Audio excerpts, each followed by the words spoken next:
तमाम देखने वाले मुअज़्ज़ज़ नाज़रीन को प्यार भरा सलाम।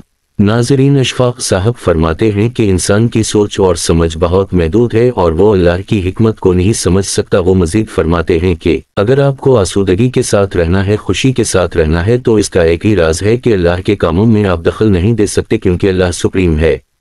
वो जो करता और फरमाता है वही ठीक और बेहतर होता है। अगर आप इसकी तहकीकात अपनी इंसानी अक्ल से करेंगे तो वो ये आपके बस का रोग नहीं।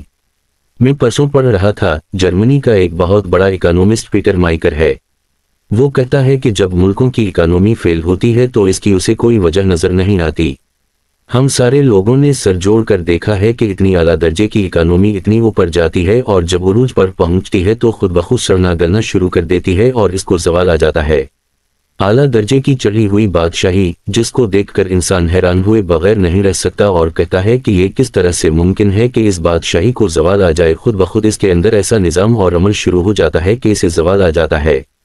आपने मुगलिया ख़ानदान की सल्तनत के ज़वाल का तो पढ़ा होगा। हम बाद में नुक्ते निकालते हैं कि ऐसा क्यों हुआ था, किस लिए हुआ था।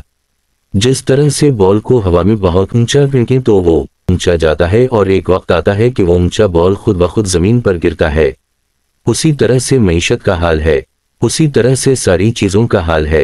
अल्लाह को मानते हुए, इसके अहकामात को तस्लीम करते हुए ये मान लेना ज़रूरी है कि जो तूने पैदा होना फरमाया है वो ठीक है, और अल्लाह के अहकामात को बजा लाना तो खुशकिस्मत लोगों के इख्तियार में है और होता ऐसे ही है जैसे अल्लाह चाहता है।